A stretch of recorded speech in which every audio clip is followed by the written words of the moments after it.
안녕하세요. 서영주입니다. 지난해 인기 가수 나훈아 씨가 KBS에서 방영된 콘서트에 나와 부른 태스형이라는 노래가 요즘 대중의 인기를 많이 얻고 있죠. 그가 태스형이라고 불렀던 사람은 우리가 다들 잘 알고 있는 너무나도 유명한 말, 너 자신을 알라 하는 말을 했던 그리스 철학자 소크라테스죠.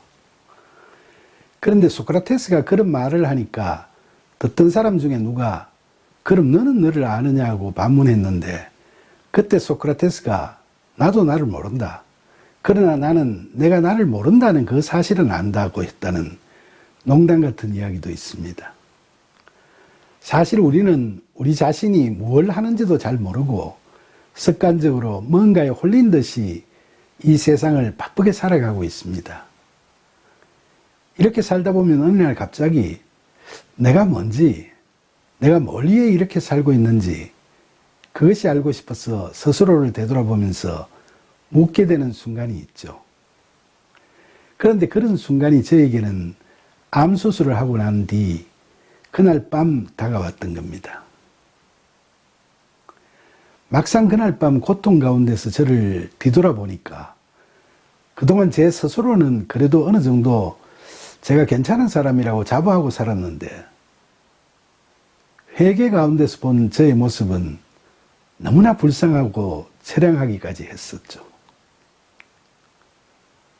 수술 후 격한 통증에 시달리는 가운데서 제 자신을 바라보니까 그동안 수십 년간을 하나님을 떠나 강팍한 삶을 살아온 것 같아 제 스러운 마음을 감출 수 없었지만, 또 한편으로는 어떻게 보면 그동안 너무나 헛된 것에 사로잡혀서 무언가 보이지 않는 그 무엇에 이끌려 혹사당하며 살아온 참으로 연약하고 못난 사람이었구나 하는 연민의 감정마저 느껴지기도 했습니다. 스스로 그런 저를 보게 되니까 가난하고 애통한 심령으로 지난날의 저의 잘못을 진심으로 뉘우치고 용서를 구하는 간절한 기도를 밤새도록 드릴 수밖에 없었습니다. 그날 밤 길고 긴 겨울밤을 뜬 눈으로 지새우면서 하나님을 절실히 찾으며 울고 기도하던 중에 마침내 영안이 뜨이고 저는 하나님을 뵐 수 있게 됐습니다. 자비로우신 하나님께서는 두려움과 고통 속에 빠져서 신음하고 있던 연약한 저에게 다가오셔서 밝은 빛을 손수 비춰주셨습니다. 하나님 품으로 온전히 되돌아갈 수 있기를 간구드리는 저를 어루만져 주시는 이사야 43장 1절과 2절의 말씀. 너는 두려워하지 말라. 내가 너를 구속하였고 내가 너를 지명하여 불렀나니 너는 내 것이라. 너가 물 가운데로 지날 때에 내가 너와 함께 할 것이라. 강을 건널 때 물이 너를 침몰하지 못할 것이며 너가 불 가운데로 지날 때 타지도 아니할 것이요 불꽃이 너를 사르지도 못하리니 라는 하나님의 은혜로운 말씀이 캄캄한 밤 외로운 병상에서 잠 못 이루고 두려움에 들던 제 여린 가슴을 파고 들어왔습니다. 동짓달 기나긴 밤을 심한 통증과 회한 속에서 뜬 눈으로 하얗게 지새우고 아침이 가까이 오면서 누가복음 15장에 나오는 이야기가 떠올랐습니다. 미리 상속받은 재산을 한방탕하게 탕진한 후에 극심한 굶주림에 시달리다가 마침내 회심하고 돌아오는 탕자 아들을 맞이하기 위해서 이른 아침부터 대문 앞까지 나와서 기다리고 있던 그의 아버지의 모습을 떠올리면서 저는 그 아침에 저를 위로하시는 하나님 아버지를 뵐 수 있었던 겁니다. 그 탕자의 아버지처럼 저의 신실하신 하나님 아버지께서도 밤새도록 뉘우치며 울고 있던 저에게 이른 새벽부터 다가오셔서 아침 해가 환하게 병실창을 비출 때까지 줄곧 저를 따뜻한 당신의 품속에 감싸 안고 계셨습니다.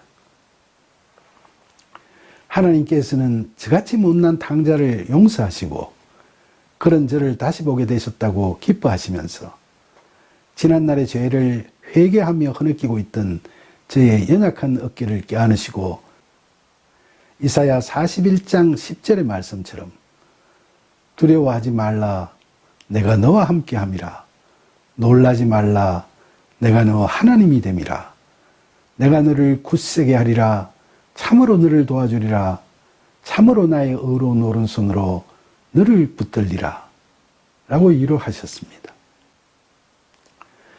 큰 수술을 해보고 나니까 사람이 제 아무리 잘났다 하더라도 하나님께서 거두어 가시면 그것으로 그만이라는 생각이 들었습니다. 우리 인생의 자체는 모두 천지 만물을 창조하시고 세상 만사를 관장하시는 전지전능하신 하나님의 전적인 주권하에 있다는 말이 실감이 났고 그 하나님께서는 우리 인생의 처음부터 끝까지 그 모든 것을 다 하시고 모두 다 관장하시고 계시는 분이심도 새삼 절감하게 됐습니다. 그 하나님께서는 제가 기쁠 때나 고난 중에 있을 때나 외롭고 험한 상황에 빠져 있을 때도 늘 저와 함께 하셨는데 다만 제가 하나님을 떠나 탕자로 살아가던 때에는 그 함께 하심을 모르고 저홀로 불안스럽게 세상을 이리저리 헤매고 다녔던 것 같습니다. 여러분들 중에는 메리 스티븐슨이 쓴 모래 위의 발자국이라는 시를 읽어보신 분들이 많으실 겁니다. 저는 그 시에 등장하는 주인공이 저와 너무나 흡사하다고 느껴졌습니다. 그는 하나님과 함께 해변을 걸을 때 두 쌍의 발자국을 보았는데 정작 자신이 가장 어려울 때는 한 쌍의 발자국밖에 보이지 않는 것을 의아하게 생각하고 하나님께 주님, 제가 주님을 가장 필요로 했던 시기에는 모래 위에 발자국이 한 쌍밖에 없는데 주님께서는 그때 왜 저를 버리셨습니까? 라고 묻죠. 그때 하나님께서 사랑하는 나의 아들아 나는 너를 사랑하며 결코 너를 떠난 적이 없단다. 너가 힘들고 고통스러울 때 모래 위에 발자국이 오직 한 쌍밖에 없었던 것은 그때마다 내가 너를 등에 업고 갔었기 때문이란다고 하신 그 은혜로운 말씀이 제 가슴을 너무나 고동치게 했습니다. 그동안 저도 이 시의 주인공처럼 늘 저와 함께 동행하시고 고통의 순간에는 저를 업고까지 가셨던 하나님을 제대로 인식하지 못하고 살아왔던 겁니다. 그런데 암수술 후에 고통으로 죽음까지 생각하게 되었던 절박한 상황에서 지난날의 잘못을 진심으로 뉘우치던 저에게 다가오신 하나님께서는 마태복음 1장 23절의 말씀처럼 늘 저와 함께 임마누엘 하신다. 즉 저와 함께 하신다는 사실을 새삼 깨닫게 해주셨습니다. 이토록 은혜로운 임마누엘 하나님께서는 수술 후 한밤중에 고통에 시달리던 저를 불쌍히 여기시고 다음날 이른 새벽에 회개의 눈물을 흘리고 있던 제게 다가오셔서 저를 사랑으로 품으시고 아침이 될 때까지 그처럼 위로와 격려의 말씀을 해주셨을 뿐만 아니라 제가 신실하신 하나님께서 임마누엘 하심을 깨달은 후로는 그때부터 오늘 이 순간까지 제 가슴 속에 늘 살아 숨쉬면서 삶의 어려운 순간순간마다 저에게 영적 담대함과 마음의 평강을 주시는 귀한 말씀을 늘 해주시고 계십니다. 그 말씀은 바로 여호수아 1장 9절에 강하고 담대하라. 두려워하지 말며 놀라지 말라. 너가 어디로 가든지 너 하나님 여호와가 너와 함께 하느니라 라는 말씀입니다. 잘 아시다시피 이 말씀은 40년 동안 광야에서 이스라엘 백성을 지도해온 모세가 죽은 후에 그의 뒤를 이어 새로운 지도자가 되어 앞으로 가나안 땅에 사는 사람들과 싸워야 하는 긴장된 상황에서 두려움과 불안에 휩싸였던 여호수아에게 하나님께서 하신 약속의 말씀이죠. 애굽 땅을 탈출할 때부터 수십 년간의 기나긴 광야 생활 동안 자신들을 보살펴오던 든든하고 강력했던 지도자 모세는 죽었지만 하나님께서는 여전히 이스라엘 백성들과 함께 하셨던 거죠. 모세에 비해 일천한 경험과 부족한 식견으로 새로운 지도자로서의 사명을 완수해야 할 자신의 처지를 두려워하던 여호수아에게 신실하신 하나님께서는 내가 너와 함께 한다는 소위 임마누엘 하심을 알려주신 겁니다. 이처럼 은혜가 충만하신 임마누엘 하나님께서는 오늘 살아가는 우리에게도 여전히 함께 하십니다.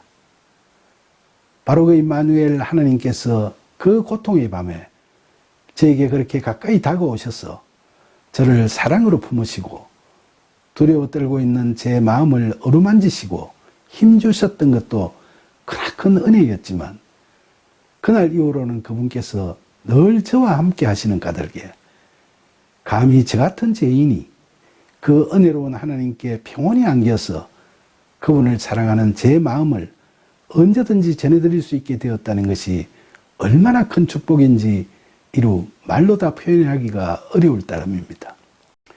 이와 같이 사랑과 은혜가 충만하신 임마누엘 하나님께서는 여러분 모두와도 늘 함께 하십니다. 그분은 결코 우리를 떠나지도 않으시고 우리를 버리지도 아니하십니다.